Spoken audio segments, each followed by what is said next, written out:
now you can do whatever you want to do in order to kind of get your firm to rise above the fray. I mean, that's why I create the content that I do. That's why I do the things I do. That's why I use the platforms that I do, because really there's nothing to hold me back other than the stigmas of public accounting that say, oh, you're not considered a professional because you roll out 2-minute tax tip videos and they look ridiculous. Or, oh, you can't really run a successful public accounting firm because you're using cloud-based technology.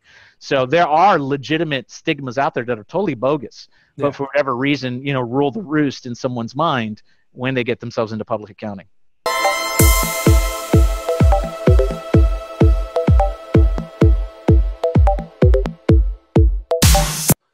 All right, guys, welcome to another episode of the Innovative Disruptors Podcast. I am very excited today because I have my LinkedIn BFF here today, Will Lopez from AdvisorFi. How's it going, Will? Hey, man, it's going well, brother. Just another sunny day in South Florida. Awesome, man. Awesome. Well, yeah, a little bit about the podcast. We like to feature people that are out to disrupt their industry and doing things differently. And so I know based on a lot of what I've seen from your content and conversations we had, I mean, you're the innovator. You're out there doing it, and talking about it. So, hey, man, I absolutely enjoy doing it. Listen, when I get bored, if I get bored, I know other people are bored. So that's why I create the kind of stuff that I create. So it's been a lot of fun doing it. Yeah, no, for sure, man. So yeah, tell us a little bit about your background and kind of your history, how you started and everything. Yeah, so I've been in public accounting for about 10 years now. I've been doing accounting for 15 years since I was 20. And I first started out in private. I was actually working for a parking company down here in the Palm Beach area. It was a startup. And so I was what they call a project manager. And that's how I got my first introduction into accounting, a lot of internal control stuff, rolling it out. And I was part of a management team of three project managers that basically helped this company get off the ground. So about 2 years into it, I think I was managing 70 employees. I was 22 at the time. Wow. And decided to go work as a controller for a large not-for-profit. Did that for about 4 years, I would say. And then went from that to public accounting at a regional firm as a financial statement auditor. So that's my background. I love financial statement audits. That's my passion. I don't sell it for a living because it's not something that's that anyone wants to buy. It's more forced upon you, but I really, really enjoy it. And then after that, started AdvisorFi because I really enjoy public accounting, but I realized that even at a boutique regional firm, it still was broken, and there were some things that I just wanted to do differently. So ventured off, started AdvisorFi, and been doing that ever since. So it's been going great. Nice, man. No, that's awesome. I guess what got you into the whole cloud accounting, into this revolution that we have going on? Because I know that's exactly what's going on. I feel like in this industry, I see more people not necessarily trying to buy in, or they want to buy in, but they're too scared because they don't know, especially now with what in the zero marketplace, there's 700, 800 apps. I know, man. For one thing, there's about 10 different apps, and which one do you choose? And kind of, so I guess talk a little bit about that. What made you go down this rabbit hole? Because I know I've gone down that app rabbit hole way too many times. Yeah, I'm definitely a cloud accounting anarchist. So viva la revolucion, I would say.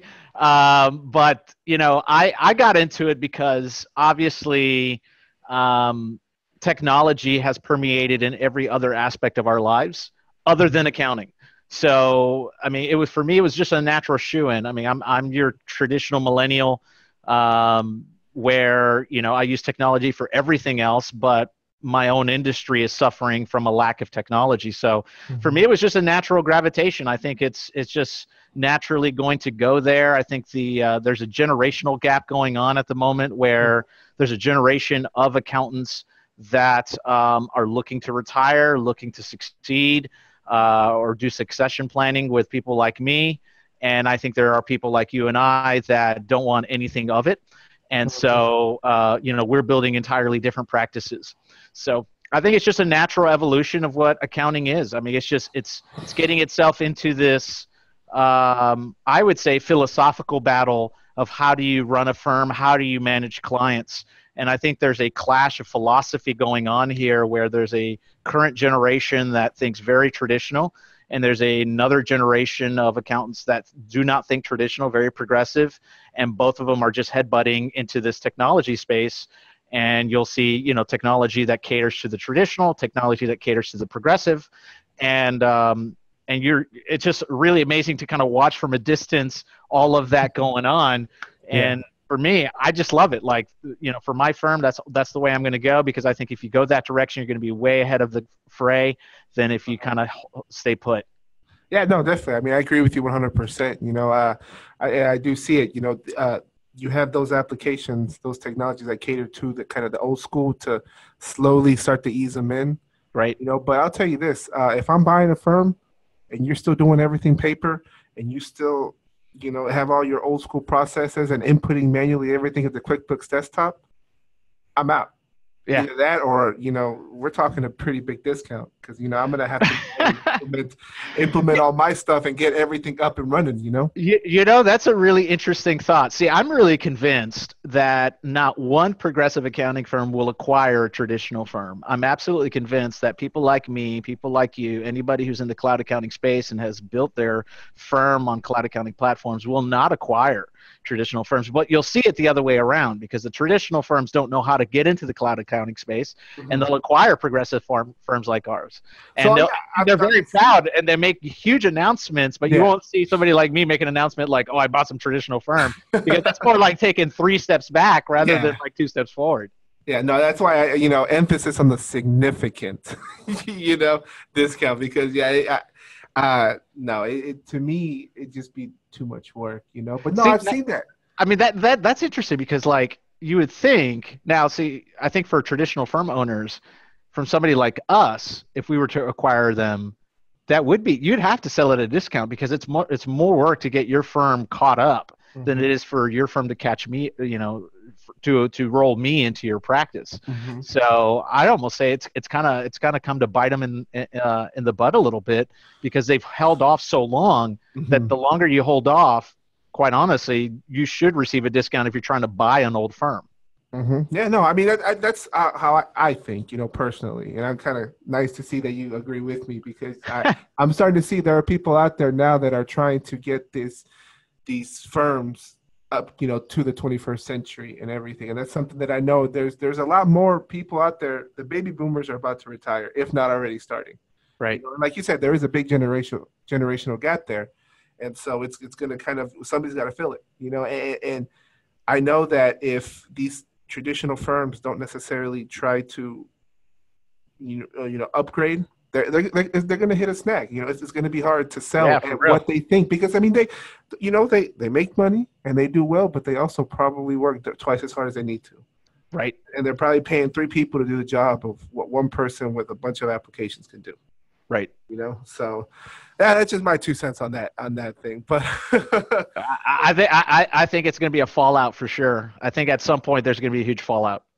Yeah. So I guess one thing I love to talk about is kind of a lot of automation and how a lot of these apps really talk with each other and everything.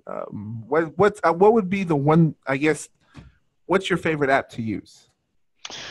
You know, man, let's say internally first and then externally with clients. Yeah, so internally first, I'm big on collaboration. I love collaboration. I mean, obviously, I'm an extreme extrovert. You know, the more I hang out with people, like the more I feel fueled. Yeah. And so, like when I go to things like XeroCon, it's like it's you know, ramping up my battery like 1,000%. And so I like collaborative apps. I like apps that allow me to collaborate not only internally, but also with my clients.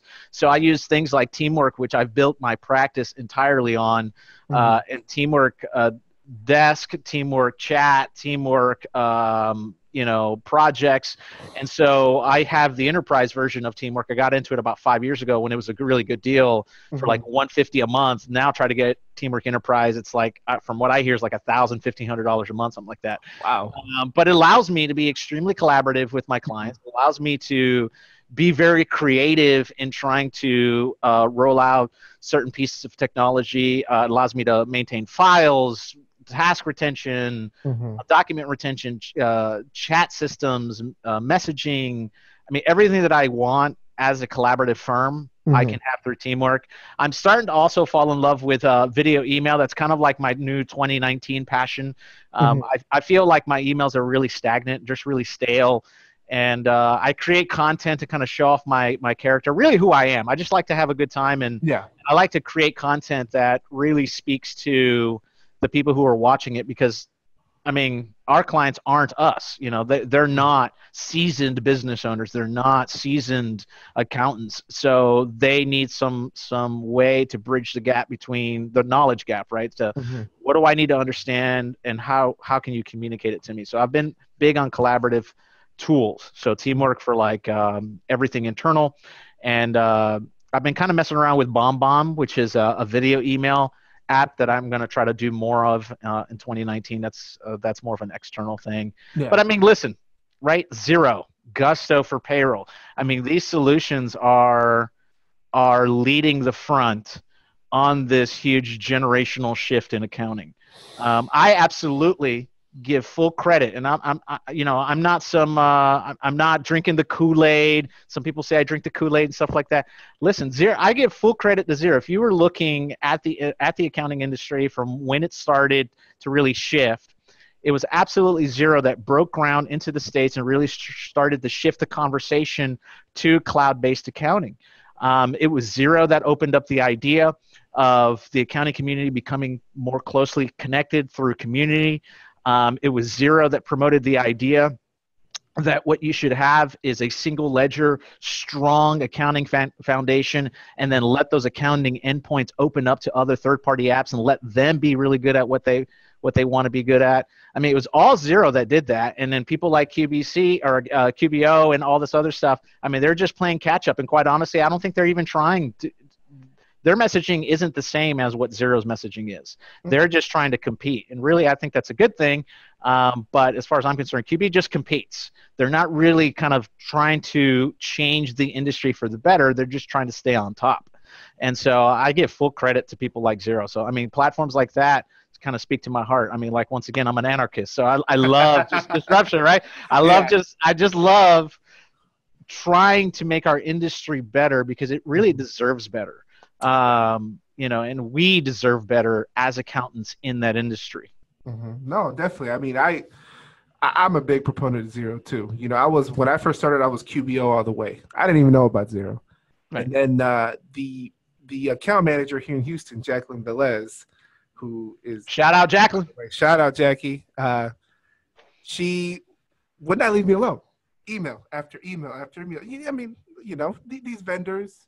They go. So I was like, okay, I'll give her a shot. Things have slowed down a little bit. I went out there, did a demo, and I was like, wow. You drank the Kool-Aid? Yeah, I did. I mean, I had a big old glass of it, And so then I just decided, I'm going to transition all my clients over. Did the transition. I will say so Xero is not the same as QuickBooks, and we both know this. It doesn't function the same. Right. There is a learning curve for it. And I hit a snag where I was too deep into it to switch back, but I was, I had done some things that I thought I could do, but not really. And so it was like, okay, either I go all in on this or I switch back. And I was like, no, I want to go all in on this. And I did. And it just kind of clicked one day. Right. That has just, been amazing. Like you said, what I love the most is the communities. The communities that they've created here, the collaboration. Because I know this industry has been very cutthroat. It is. At least, I see that all the time. At my old firm where I used to work at, I saw it a lot. It was just, oh, well, let me underbid them. And it was just very, you collaborate, and then at the same time, you're sitting there, passing notes under the table, hey, come over here, do you like me, yes or no? XO, baby. Yeah. So I love the collaborative environment that they build, and I'm the same way too. I love collaboration. I know for me, the one app I cannot live without is Slack. I love it, man. I've got a team member, Morgan, who works from home, and she kind of works on her own time, and I'm just like, hey, I need this done by this date. And she gets it done. And anytime, I'll get random questions at 9, 10 p.m. sometimes. Hey, can you take a quick look at this? Hey, what's this going? And it's great. I love it. Yeah. Well, any app that lets you do GIFs, I mean, that's the app right there. I mean, Yeah. like, that's the only Oh yeah. reason why you want to use Slack, Yeah. right?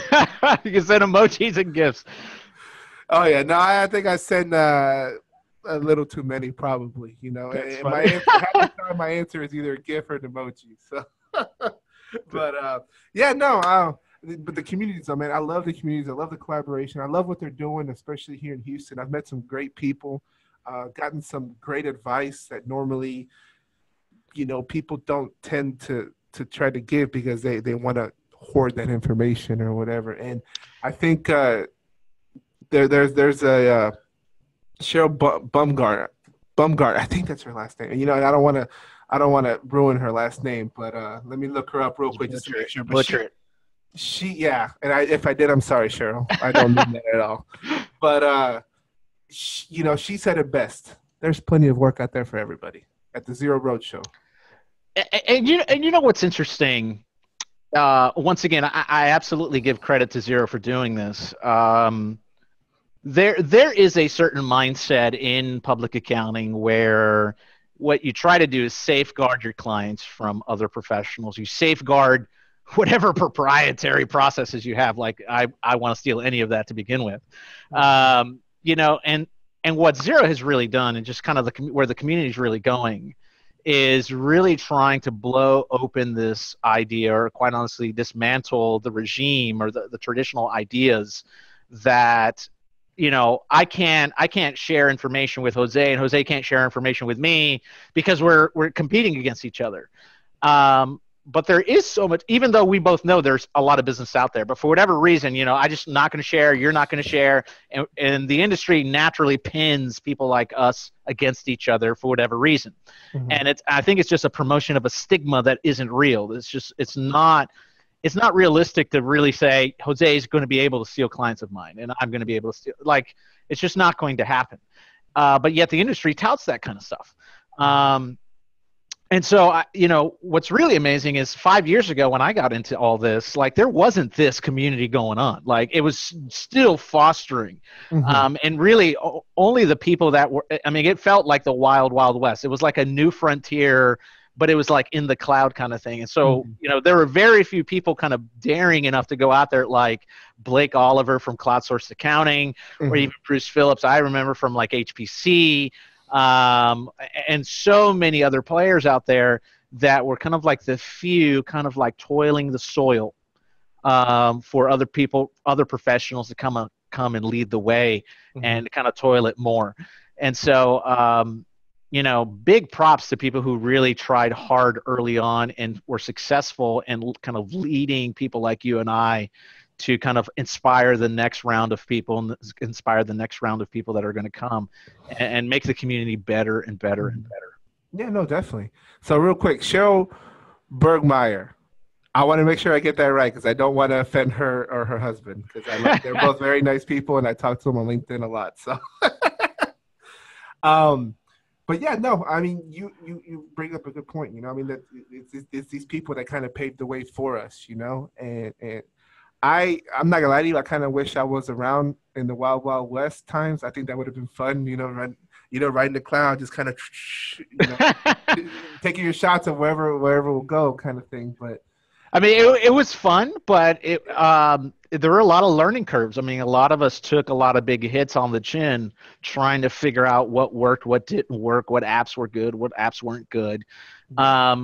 And it's definitely really fun, and quite honestly, it's still really fun. For people like you and I, we're still part of a extremely small minority group of accounting professionals that think the way we think and that operate the kind of firms that we operate.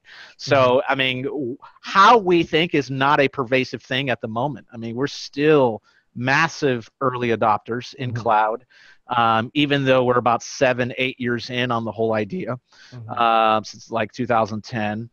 And there's, the industry is barely changing, as far as I'm concerned. And I think we're going to see more mass adoption in the next 5 to 10 years, mm-hmm. and maybe hit like 40% of the industry that's actually using cloud tech, mm-hmm. In the next 5 or 10 years. But, I still think we're in the Wild West. I think it's just more of a corralled, more of a systematic Wild West. Like, we're like the early settlers. Like, we're there.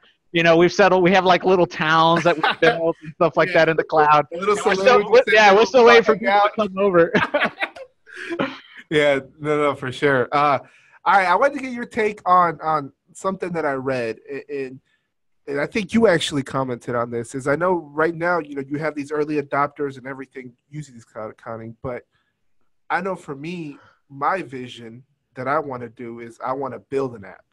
Right. And I feel like right now, there's still that you can still get in on the ground floor if you build the right app for the right thing to kind of, one, really help people, and two, get in on this, what they call the gold rush, right, of apps. And I guess I feel like that's kind of the next step is, all right, you adopt all these and you use these apps.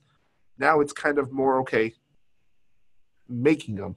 Yeah. And everything. You know what? I guess I wanted to get your take on that. What do you think? No, absolutely. Listen, actually, when I first started Advisorify, I actually built a cloud app that integrates with Xero, and you can actually sign up for it on our website. So you can go to advisorify.com, sign up for a very simple collaborative BI tools, business intelligence. And I built it at the time because I first got my rise in cloud accounting using Wave Accounting as a platform, and I had not known about Xero, and it was only over time that I actually ran into Xero. I only knew about Wave, and Wave was supposed to open up their accounting endpoints, and our app was supposed to integrate in. It was supposed to be very simplistic because that's what Wave is. Wave is a very user-friendly application, and so we wanted to build a complementary accounting app that complemented Wave Accounting because we had a lot of clients on Wave Accounting. So, 5 years ago, I built a cloud-based app just to get a feel of where the industry was going.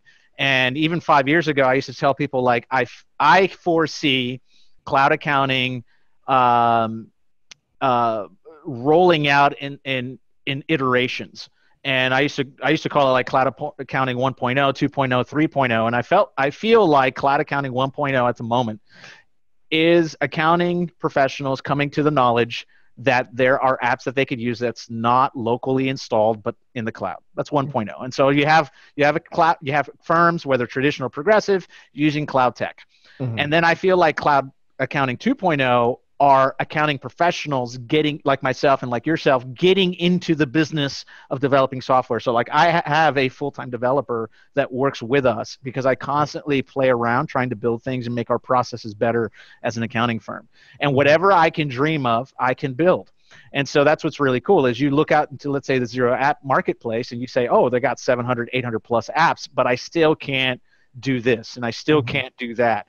And that's where cloud accounting 2.0 is going to come in. You're going to get accounting firms with internal full-time devs building out bridges, building out things like Zapier to try to link certain things in order for their firm to hone in on certain processes. And then I think we're already seeing iterations of cloud accounting 3.0, like companies like Pilot that are building technology that's overlaying on an existing framework of cloud apps.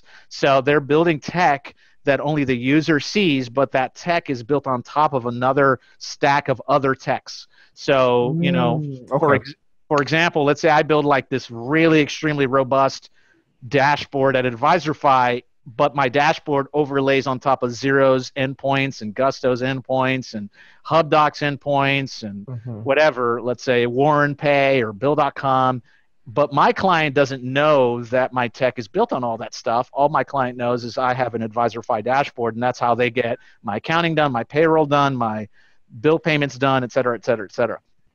So you're already seeing some of that occurring out in the industry with companies like Pilot that are building technology that basically sucks up all the underlying apps into their platform, so their platform can basically leverage all of that, and they can add value on top of the existing stack of technology. And quite honestly, man, the sky's the limit from there. That is kind of like the proverbial promised land, where if you as a firm can build a dashboard that overlays on top of other technology, you can build this ultimate experience. And I think that's where like the Big Four is trying to go. And I know they're already trying to go there. You already see them already doing that in Australia and the UK and into Canada. That is, they're going down market and they're building platforms, they're building dashboards that stack on top of all the existing applications out there. And they're able to add value to their clients by kind of corralling the apps that are out there, and it kind of making it work all together like just one humming engine. So with that one, do you white label it as your own, and then say it, or? So I think Pilot doesn't allow white labeling. Okay. So Pilot is one example, and I only mentioned Pilot because Marie Therese, or MT, who was my account rep at Gusto, went over to Pilot. So as their head of marketing, I saw that. Okay. Yeah, it's super awesome. But I think you'll see both. I think coming out. I mean, you can see people like Pilot creating their own proprietary dashboard. They're going to monetize off the existing framework of the cloud accounting platforms. Or you'll probably get apps out there that will allow you to white label that main dashboard. I mean, there's companies, there's already tech apps out there like Client Hub, which doesn't allow you to white label on top of the existing framework, but they've already built it into their app where, like, if you're working with clients and you have 6 apps that they're using or that you're using for them, that all 6 apps kind of like integrate into Client Hub, and then the client can easily access those apps with single sign-on access kind of thing, which is pretty amazing. So, I mean, you're kind of seeing some flavors out there of it. And I think it'll just be a matter of time before somebody says, you know what, let's not be a Pilot, but let's let like ZTX or advisorify.com roll out a platform and allow them to plug in the tools that they want to plug in and white label their main dashboard for their clients. It's only a matter of time before we get there. For sure. I know, because we use Futurely for kind of our business insights and, tracking KPIs and doing projections and things like that. And so they have a white label feature that I love. So, client facing, clients see it, and it's ZTX. It's my logo right there, and everything they see, it's all ours. But it's powered by them. Right.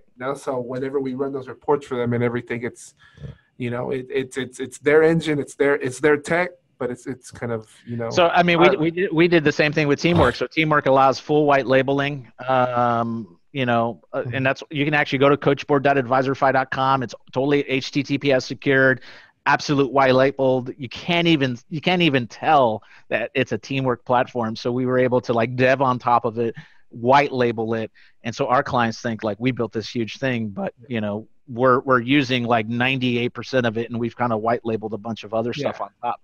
And so I mean, and that's why clients love it. So I think firms are going to naturally go that direction, and any player that allows to build on top of the existing app technology that's out there and white label it for people like you and I, it's going to be a huge opportunity for them. No, for sure. And I would say I love the fact that you've got a developer in house. I mean, that again, who's doing that now?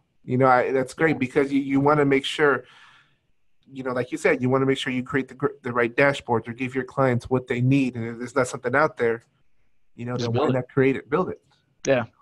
I mean, and that quite honestly, like, once again, I feel like cloud accounting has let the captives free. I think we've been like bound in accounting for so long to the stigmas of the traditional public accounting, to the mindsets of public accounting, and I feel like those mindsets that had such a tight grip on all of us, even generationally or for decades, if not generations, are finally being broken. And so, now you can do whatever you want to do in order to kind of get your firm to rise above the fray. I mean, that's why I create the content that I do. That's why I do the things I do. That's why I use the platforms that I do, because really there's nothing to hold me back other than the stigmas of public accounting that say, oh, you're not considered a professional because you roll out 2-minute tax tip videos and they look ridiculous. Or, oh, you can't really run a successful public accounting firm because you're using cloud-based technology. So there are legitimate stigmas out there that are totally bogus, but for whatever reason, rule the roost in someone's mind when they get themselves into public accounting. Yeah, no, definitely. I know one thing that I see all the time, and it's just, if you're not wearing a suit or tie, there goes my lights. Right. Sorry about that. All right. I got these in my office. I got these lights on a timer, and I always forget that I need to kind of wave to turn. So they always turn off on me at the worst opportune time. But yeah, no. So suit and ties, that's something that, in order to be portrayed as an expert in this field or in what you're doing, you have to wear a suit and tie. And to me, that's just, I think it's a bogus idea. Now if you're going with a client that's their attire in their office and everything, that's something different, But if I'm going to talk to somebody, I mean, my uniform is polo, khakis, and the zero chucks. Which, by the way, you guys need to check them out. They are awesome. Listen, if you wear Converse shoes with a bunch of X's and O's on them, man, you're not legit in accounting, apparently. But yeah, I will say this: the shoes bring up a lot of conversation because they give me this look like, "What's up with your shoes?" And I'm like, "Oh, you don't know." And then that's kind of, let me tell you about zero, and let me tell you about what I do. And then it's I'm sure people are like, "What are those?" Oh yeah, no, I mean, all I say is that at the Zero Roadshow, people, those that saw them, they liked them. So yeah. And what's interesting, so I created those. It's once again, it's another idea of like, you know what? I want to do something different. Like, I feel like just Chuck Taylors in general. I mean, the reason why they're so popular is they speak to kind of like a rebellious mindset. They speak to this be different idea. Mm-hmm. And what could be more different than throwing, let's say, like some cool zero logos or zero images on a Chuck. And so, like, in my mind, when I first started doing this, I'm like, oh yeah, I totally want to rock these Chucks with like a bunch of zero stuff on it. And when I rolled that out, people just absolutely went bonkers over it because I think it speaks to what's happening. Mm-hmm. It's speaking to a generation of people that really want something different in accounting. Mm-hmm. And these shoes represent that. The zero logo represents that. It's not that, zero has solved everything. That by no means. Like not one app is perfect, including QBO, regardless of what they say. But it speaks to this idea that people really want the industry to change for the better. And so and the zero Chuck is like a small representation of that. And it really is amazing how we're seeing, once again, this generational shift in public accounting happening. Yeah, no, for sure. And they're comfortable as hell. I'll tell you. They are comfortable as hell. Hey-o! And they look hot. They do, man. With the khakis and everything, I mean, it goes perfectly. Even my wife is like, okay, I'll let you out the door with that today. So. But no, man, that's awesome. And I love that. I mean, the entrepreneur spirit, you're thinking about, okay, what else can I do? What else? You're not just, okay, this is what I'm going to do. And this is it. No, you're actually trying to figure out, okay, let me do this. And this is something I enjoy. Let's do that. And I think that's great. I mean, that kind of embodies the entrepreneur spirit. It's like, right. You do what you got to do. If it's something, you go for it.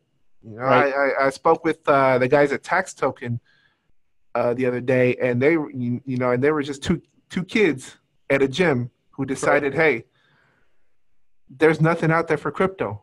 There's no way to make it easy, and let's do it. And they just kind of jumped all in. They said these weights aren't going to lift themselves here at the gym. I was like that kind of embodies the entrepreneur spirit. I love it. It's the fact that you go out there and you take a chance on yourself. Right. What better person to take a chance on than yourself? Yeah. So no, I think that's great, man. By the way, like I said, I love them. No, I mean, and that entrepreneurial spirit is huge. Like, I recently wrote something. I wrote an article that was published on Insightful Accountant, and it's called Zero Plus Gusto Equals the Never Ending Story. And in the article, I share a personal story where I grew up. So my dad is from Puerto Rico. Okay, so my dad.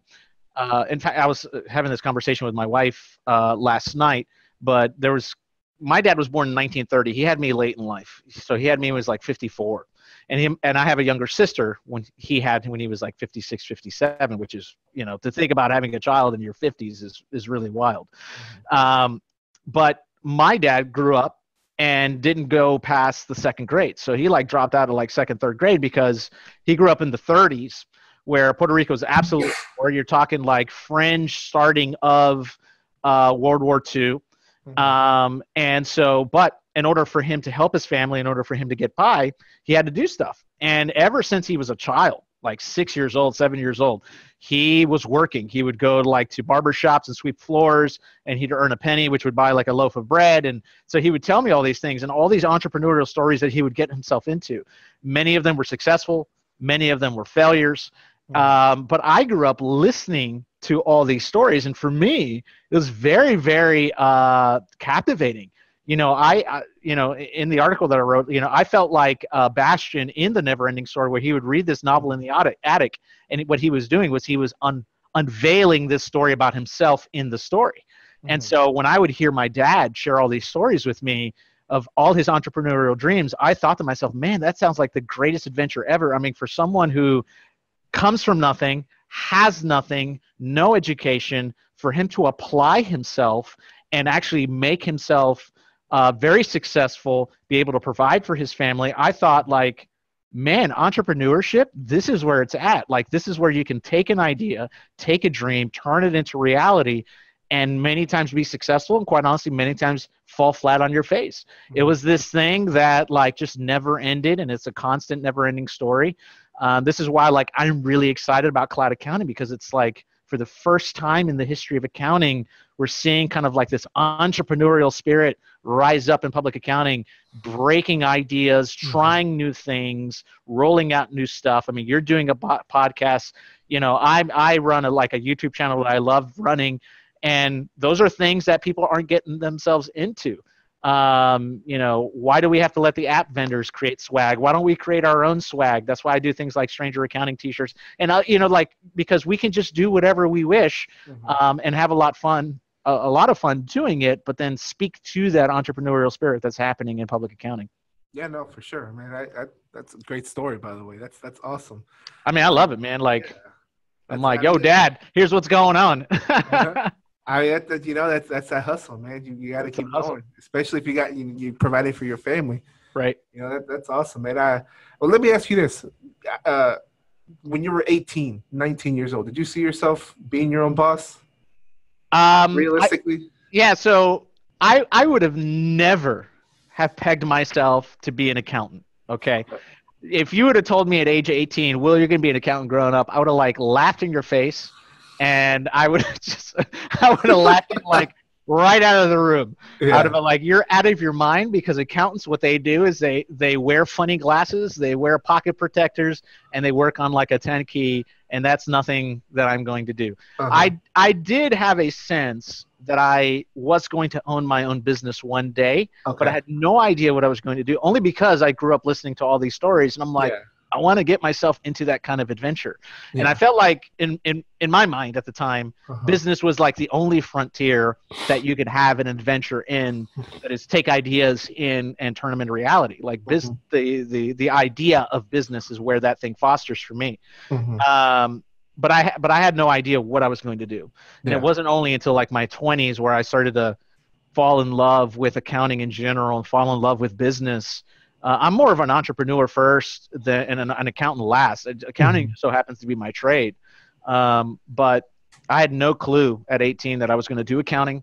I had some idea I was going to own my business, but I didn't know what I was going to do. I had no idea that spoke to it. And it was just this natural progression of jobs, of just life experience, of quite honestly just taking a leap of faith and giving something a shot, realizing that, my dad did the same, and he was successful sometimes and he was failure at sometimes. And to know that just because you fail doesn't mean you lose. It just means you just try something else, or you do something different, or you try different variations of what you're trying to do. So, for me, I looked at my dad as a good benchmark to say, wow, like he failed many times, but he's still here. It's okay to fail in business. And so, but never at 18 would I have thought I would own an accounting firm. No, I was the same way. I mean, I at 18, I would have, if you told me I was an accountant, I would have said no. No, Right. no. You know, and that's funny because I rewatched Parks and Rec. You ever seen that show? Oh, dude, I've watched those seasons over and over. Love that show. So the accounting firm that they have that Ben goes to go work at, and it's just they portray them so nerdy and just like, oh my God, you're coming back, and they get all they just And my wife was laughing. She goes, "Look at how they betray you." I'm like, no, but the sad part is that's traditionally how they carry themselves and everything. You know, very suited up and I mean, like.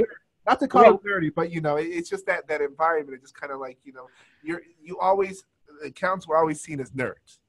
Yeah, listen, we do ourselves a disservice. I mean, Ryan from Zen Accounting actually shared this on LinkedIn. KPMG rolled out a video about how to dress for success, and it's this idea that you have to dress in a suit and tie in order to be successful in public accounting.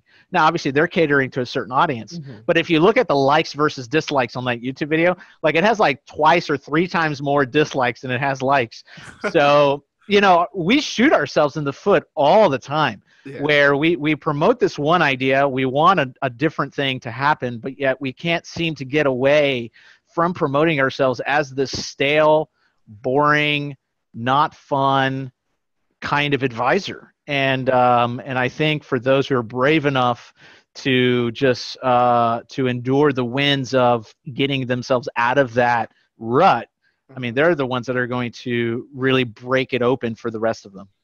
Yeah, no, for sure. I mean, that's like I told you, I only wear a suit and tie when I absolutely have to. and even weddings and funerals, baby. Weddings and funerals. I mean, if we're having a client meeting, this is what I'm coming in. That's right. And so it's just who I am. And I'm not going to try to be somebody else I'm not. That's just the way I am. I am who I am. I'm like you, very outgoing. I love to be around people. When I'm by myself, I kind of go crazy. Like, what do I do? Yeah. So I'd love to be around people and everything. And, I'm more of a relaxed guy. Yeah. Who would have thought public accounting would judge you on the content of your character than, and, your knowledge and skill set than the way you look?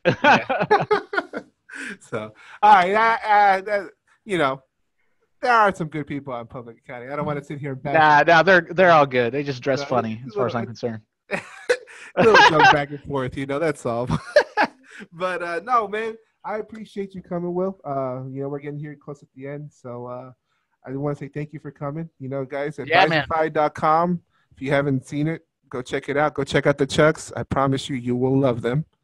Yeah, so if you're interested in the Chucks, you can go to shop.advisorfy.com. If you want to check out our YouTube content, you just go to YouTube, type in advisorfy.com, and you'll see our YouTube channel. Bro, I'm super excited to see you roll out this podcast. Congratulations. Thank you. Very honored to be on it. I think this is great. Just more great content out there to get the word out. So I would say kudos to you, Jose, man. Job well done. Thank you. I appreciate it, man. All right, guys. I hope y'all have a wonderful day, and we're out. All right. Peace.